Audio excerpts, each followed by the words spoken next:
ଧନୁରାଶି March 2026 ଏ ମାସର ରାଶିଫଳ। ଧନୁରାଶି ଏହି ମାସ ଆପଣଙ୍କ ପାଇଁ ଗତି ଆଉ ଅଗ୍ରଗତିର ସମୟ। ମନେ ରଖନ୍ତୁ, ମାର୍ଚ୍ଚ 2026 ଆପଣଙ୍କୁ ନୂଆ ଅନୁଭବ ଏବଂ ସୁଯୋଗ ଦେବ।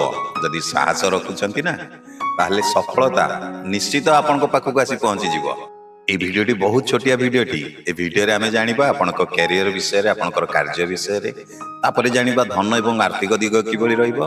ତାପରେ ଜାଣିବା ପ୍ରେମ ଏବଂ ସମ୍ପର୍କ ବିଷୟରେ ଟିକେ ଛୋଟିଆ ଆଲୋଚନାଟେ କରିବା। ତାପରେ ରହିବା ଆମେ ସ୍ୱାସ୍ଥ୍ୟ କେମିତି ରହିବ, କେଉଁ ଦିନ ଶୁଭ ରହିବ, କେଉଁ ଦିନ ଅଶୁଭ ରହିବ, କେଉଁ ରଙ୍ଗ ଆପଣଙ୍କ ପାଇଁ ଶୁଭ ରହିଛି ଏବଂ ଆପଣଙ୍କର ଅସୁବିଧା ସମୟରେ ଆପଣ କ'ଣ ଉପାୟ କରିବେ, ଏହା ବିଷୟରେ ମଧ୍ୟ ଟିକେ ଆଲୋଚନା କରିବା। ତେଣୁ ଡେରି ନ କରି ଚାଲନ୍ତୁ ଭିଡିଓଟିକୁ ଯଥା ଶୀଘ୍ର ଷ୍ଟାର୍ଟ କରିବା, ଜାଣିବା ଏହି ମାସର ମାସିକ ରାଶିଫଳ। ତାହେଲେ ଆରମ୍ଭ କରିବା କ୍ୟାରିୟର ଏବଂ ଆପଣଙ୍କର କାର୍ଯ୍ୟରୁ। ମାସର ଆରମ୍ଭରେ ଯାତ୍ରା କିମ୍ବା ନୂଆ କାର୍ଯ୍ୟର ଯୋଗ ରହିଛି। ନୂଆ ଲୋକଙ୍କ ସହ ପରିଚୟ ଆପଣଙ୍କ ପାଇଁ ନିଶ୍ଚିତ ଲାଭକାରୀ ହେବ।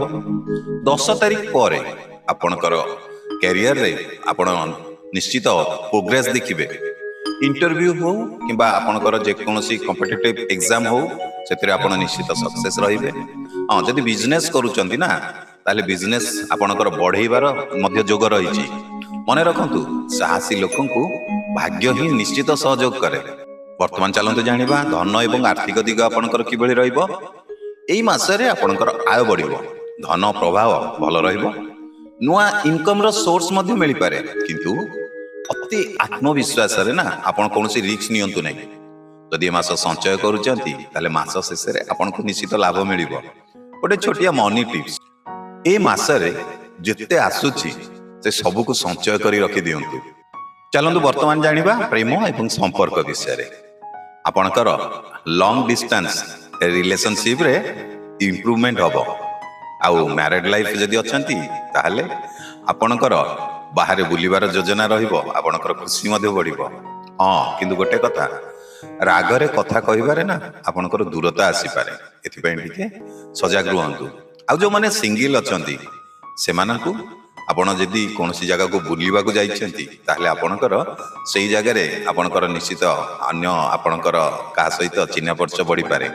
ମନେ ରଖନ୍ତୁ, ଶବ୍ଦ ହେଉଛି ତୀର ଭଳି, ଥରେ ବାହାରିଗଲେ ଫେରେ ନାହିଁ। ତେଣୁ ମନେ ରଖନ୍ତୁ, ଏ ମାସ କାହା ସହିତ ଜମା କଟୁ କଥା କୁହନ୍ତୁ ନାହିଁ। ତାହେଲେ ଚାଲନ୍ତୁ ଜାଣିବା ସ୍ୱାସ୍ଥ୍ୟ ଦିଗରେ। ସ୍ୱାସ୍ଥ୍ୟ କ'ଣ ରହିବ ଏ ମାସରେ? ଆପଣଙ୍କର ଯେମିତି ଟିକେ ପାଦ ବିନ୍ଧା ହେବ, ଆପଣ ଟିକେ ଥକା ଅନୁଭବ କରିବେ। ଆପଣଙ୍କ ପାଇଁ ଟିକେ ନିଦ୍ରା ଅଭାବ ରହିବ। କ'ଣ କରିବେ? ଆପଣ ଟିକେ ସମୟରେ ଖାଦ୍ୟ ଖାଆନ୍ତୁ।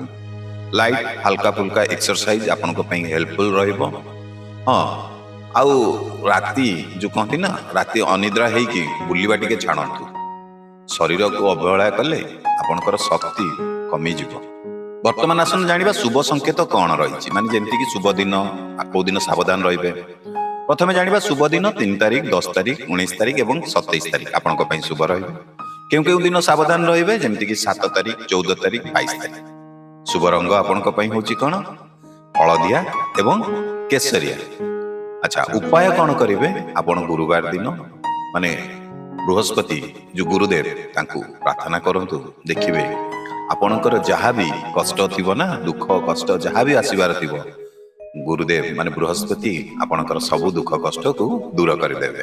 ତାହେଲେ ବର୍ତ୍ତମାନ ମାସ ଶେଷର ମେସେଜ, ଧନୁରାଶି ଲୋକ କେବେ ଅଟକି ଯାଆନ୍ତିନି। ସେମାନେ ନିଜ ଲକ୍ଷ୍ୟ ପର୍ଯ୍ୟନ୍ତ ନ ପହଞ୍ଚିବା ପର୍ଯ୍ୟନ୍ତ ସେ ଚାଲିଥାନ୍ତି।